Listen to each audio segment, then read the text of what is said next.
Kaixo, ongi etorria. Paralelogramoen artean, lehenengo bi formulak hauek dira errepasatu behar ditugunak. Karratuarena, dela aldea berbi, eta lauki zuzenarena, oina bider alde bat. Goiti bera dijona. Horan, bi aldeak bidertuta, atatzezegu azalera. Baita ere, erabili dezakegu beste bat, oina bider altura. Zer hemen altura eta aldea gauza bera direlako. Orduan, has gaitezen. Pentsa ezagun hau dira denak zentimetroak. 10 zentimetro, 20 zentimetro, hemen aldea 10 zentimetro beraz altura, hemen 16 zentimetro, ematen dutela diagonala, beraz altura ez dakigu, eta hemen ematen dutela diagonala, karratu edo lauki honetan. Orduan, nola egiten dira hauek? Hau dira denetan erresenak, formulak sinplenak direlako. Azalera nola kalkulatuko dugu, aldea berbi. Orduan, kasu honetan izango litzake 10 berbi, ezta? 10 bider 10. Berdin, 100 zentimetro karratu. Denak dira karratuak, kasu honetan. Hemen, alde bat, oina, bide beste aldea, A. Orduan, hau ere erresa dugu, ezta? A berdin, 20 bider 10. Guztira, 200 zentimetro karratu. Bi ariketa hauetan eman digute L, B eta A. Baina kasu batzutan ez da horrela izaten, adibidez hemen falta egite zaigu. Zer falta zaigu? Guazen jartzea. Hau zer izango da? Hau izango da oina, ezta? B. Beraz, zer falta zaigu? Altuera. Hemen zer dakigu? Diagonala. Zer falta zaigu? Aldea, ezta? L hau. L eta hori ere bai, noski. Jarri dezakegu baita ere B, Orduan, kasu honetan nola egiten da? Batea bat dugu triangelua. Batea dugu triangelua, angelu zuzena da, eta orduan, hau 16 da, hau 20, beraz ez dakigu A, ezta? Goiti bera datorren A, hau. Zein da hiruetan hipotenusa? Luzena 20, horra jarriko dugu 20 berbi, berdin 16 berbi, gehi A berbi. Hau da 400, hau da 256, gehi A berbi. Pasa behar dugu eskubitik ezkerrera. Horran kentzen pasatzen dugu, 256, 400 ken 256, 154, berdin A berbi, eta berbi hau, pasa behar da bestalera, error moduan, ezta? Jaldatuko orduan, 154. Eta atako zegu 12. Beraz, A badakigu zen baden, 12 jarrezakegu. A berdin, 12. Horren, kalkulatu ezakegu azalera, noski, formula erabili behar dugu. Eta izango da, azalera berdin, 16 bider 12. Beraz, azalera berdin, 182 zentimetro karratua. Azkenek hau da denetan zailena. Zergatik, ateratzen dugunean triangelua, atera da bezala, hipotenusa 10 da, baina biak falta zaizkit. Hau eta hau, biak, zer egin dezaket? Biai jarri letra berdina, izki berdina. L adibidez, edo B, jarriko dugu B, aldatzagatik, B eta B. Orduan, guazen egitera, 10 berbi, berdin, B berbi, gehi B berbi. Gogoratu zaitezte, jartzen badugu B eta C, pentsatuko gu desberdinak direla, baina ez, berdinak dira. Orduan jarri badugu B eta B. Orduan, 10 bider 10, 100. Batuketa egin daiteke? Bai, algebra ikasi dugulako. Orduan, zenbat da olako bat eta beste olako bat? Hora, B berbi, gehi beste B berbi bat, zenbat B berbi ditugu? Bi. Orduan dira, bi B berbi. Gehi bat, bi B berbi. Orduan, zer egin behar dugu, pasa behar dugu, bi hau, bidertzen ari dena, hemen badakizue, bider dela, bidertzen ari dena pasa behar da zatitzen, edo berretzaile hori. Gogoratu zaitezte, lehenengo pasa behar dena da, biderketarena. Orduan, bidertzailena zatitzen. 100 zati bi,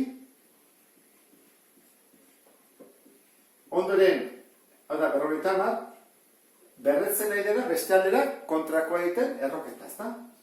Eta gutxi gora bera, zen bada, zazpi bider zazpi, 49. Bai, ez da, jarriko dugu horrela orduan, gutxe gora bera, zazpi. Eta izango izateke B edo L. Horan, zazpi baldin bada hau, zenbat izango da azalera? Azalera esan dugu dela, aldea, berbi. Orduan da, zazpi, berbi. Berdin, 49 zentimetro karratu.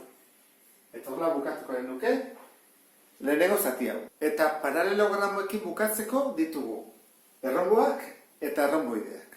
Orduan, erronboaren formulan badakizue dela diagonal handia bider diagonal txikia zati bi. Ematen baizkigute bi diagonalak primeran badakigu kalkulatzen. Baina askotan, ariketetan ez dakigu diagonalen bat. Orduan, zer egin behar dugu? Kasu honetan, atea behar dugu triangelu bat. Horatatzen triangelua. Eta zenbat da hipotenusa? 15. Aldearen berdina delako. Goiti bera diagonala 24 da. Baina hemen, triangelu atea dudana da erdia. Orduan, 24ren erdia 12. Eta hau izango izateke B, oina. Orduan, beti bezala, Pitagoras egin beharko dugu. 15 berdi, berdin, 12 berdi, gehi B berdi. Gogoratu zaitezte, hemen jarri behar dela, denetan luzena. Hipotenusa. 15 bider 15, nik uste hori badakizula buruz, ezta? 225. 12 bider 12, hori ere bai, ezta? 154. Eta B berdi. Orduan, batutzen nahi dena, bestaldera kentzen, eta 154, berdin, B berbi, 225, ken 154, 81 da, orduan jarri behar dugu erroketan, pasatzen dugulako, beraz, B zema da, bederatzi. Egia dela, zentimetroekin, Orduan, badakigu B zema den, eta badakigu zema den diagonal txikia, zer da diagonal handia, 24, diagonal txikia da, honen, bikoitza bederatzi, gehi bederatzi, ezta? Orduan, diagonal txikia, da, 18 zentimetro. Beti da, honen, bikoitza. Orduan, guazen formulara, A berdin, diagonal handia, 24, bider, diagonal txikia, 18, zati bi, 24, bider 18, zati bi, 216 zentimetro karratu. Eta ariketa egin hartuko. Guazen erronboideekin. Erronboideak egiteko formula hau da, simpleagoa, oina bider altura. Baina, jakin behar dugu, eman diguten altura edo ez. Ematen bat diguten altura, hau dela, guti bera zuta bat, orduan egin dago. Oina bider altura. Askotan ematen digute aldea. Orduan, aldea baldin bada, hemen ez da jartzen aldea, baizik altura. Orduan, egin beharko dugu, Pitagoras erabili eta altura atera. Orduan, ateatzea triangeluan, hortarako eman behar digute bitan zatituta beko oina, bestela ezin dugu kalkulatu. Esan behar digute zenbat den ezkerrekoa eta zenbat den eskubikoa. Orduan, has gaitezen. Oina 5, hipotenusa 13, eta altuera, honi atxelituko diot, altura delako, honen berdina, eta hasi gaitezen. 13 berbi. Berdin, 5 berbi, gehi altura berbi. 13 bider 13, 169. 5 bider 5, 25, atxi berbi. Horan, 165, ken 25, 154. Berdi, atxi berbi. Berreketa, zer, pasatzea bestalera, erroketa moduan. Bider 154, orduan zabera datatzen da, 12. Zer, 12 bider 12, 154 da. Bueno, horren altura badakigu. Guazen formulan orduan. Zen bada, azalera berdin, oina. Oina zen bada, oina guztia. Izan daiteke goikoa edo bekoa. 15. 5 gehi 15. 12, azalera berdin, 180 zentimetro karratu. Eta honekin bukatzen ditugu paralelogramoak. Espero ondo ulertu duzuela, badakizue praktikatu eta primera atako dituzute ariketa guztiak. Beste bat arte, agur!